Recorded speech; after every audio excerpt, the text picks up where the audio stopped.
472 কোটি টকাৰ ড্ৰাগছ আমি ইয়াত নষ্ট কৰিছোঁ যদিও সময়ে সময়ে অসম আৰক্ষীয়ে আদালতৰ অনুমতি লৈ জব্দ কৰা ড্ৰাগছ আমি ধ্বংস কৰি থাকোঁ। কিন্তু বিধানসভাৰ আলোচনাৰ পৰিপ্ৰেক্ষিতত আজি আমি কেন্দ্ৰীয়ভাৱে এই ড্ৰাগছ আমি ধ্বংস কৰাৰ কাম আজি আমি ইয়াত কৰিছোঁ, যাতে ড্ৰাগছ ব্যৱসায়ীসকলক আমি এটা ডাঙৰ বাৰ্তা দিব পাৰোঁ। আমাৰ বাবে উদ্বেগৰ কথা যে অসমত ড্ৰাগছ যিমান ব্যৱহাৰ হয় তাতকৈও ম্যানমাৰৰ বিভিন্ন অঞ্চলৰ পৰা অহা হিৰোইন আৰু মেথামফেটামাইন যিটো টেবলেট, এই টেবলেটটো ভাৰতবৰ্ষৰ বিভিন্ন ৰাজ্যলৈ লৈ যোৱাৰ এটা ট্ৰেনজিট ৰুট হিচাপে অসম লাহে লাহে গঢ়ি উঠিছে।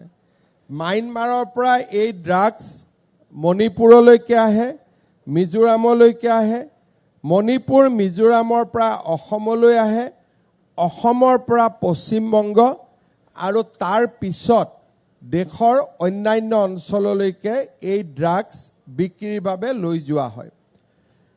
আপোনালোকে দেখিছে যে অকণমান যদি ক'ব গ'লে পকেটত ৰুমাল এখনি বান্ধি ৰাখিব পৰা ড্ৰাগছৰ মূল্য হ'ল 1 কোটি টকা। হিৰোইন যদি অকণমান আমি আমাৰ ধৰি ল'লোঁ মই সৰু এটা যদি বটলত আমি হিৰোইন সোমাই লৈ যাওঁ, তাৰ মূল্য আন্তৰ্জাতিক বজাৰ বা ভাৰতত প্ৰায় 1 কোটি টকা। কোনোবাই যদি এজন ৰেলত উঠা যাত্ৰীয়ে পকেটত লৈ যায়, আমি ডাঙৰ বাকচত হ'লে তাক ধৰিব পাৰিম, কিন্তু পকেটত যদি লৈ যোৱা যায়, কোনোবা যদি নিজৰ সদায় ব্যৱহাৰ কৰি থকা টেবলেটৰ বটলৰ ভিতৰত টেবলেটটো উলিয়াই বটলৰ ভিতৰত যদি হিৰোইন লৈ যায়, ইয়াক ধৰা খুব টান।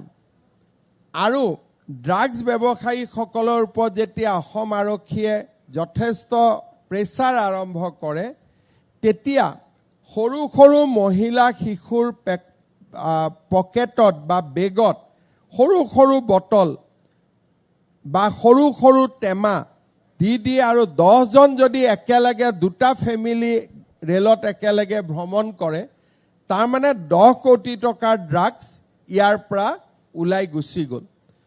ড্ৰাগছৰ ব্যৱসায়ীসকলক কৰায়ত্ব কৰা এটা অত্যন্ত কঠোৰ কাম, কাৰণ মুখ্য ব্যৱসায়ীজন বিদেশত বহি থাকে আৰু বিভিন্ন লেয়াৰত তেওঁলোকে এজেণ্ট, সাব এজেণ্ট বিভিন্নজনক নিয়োগ কৰে।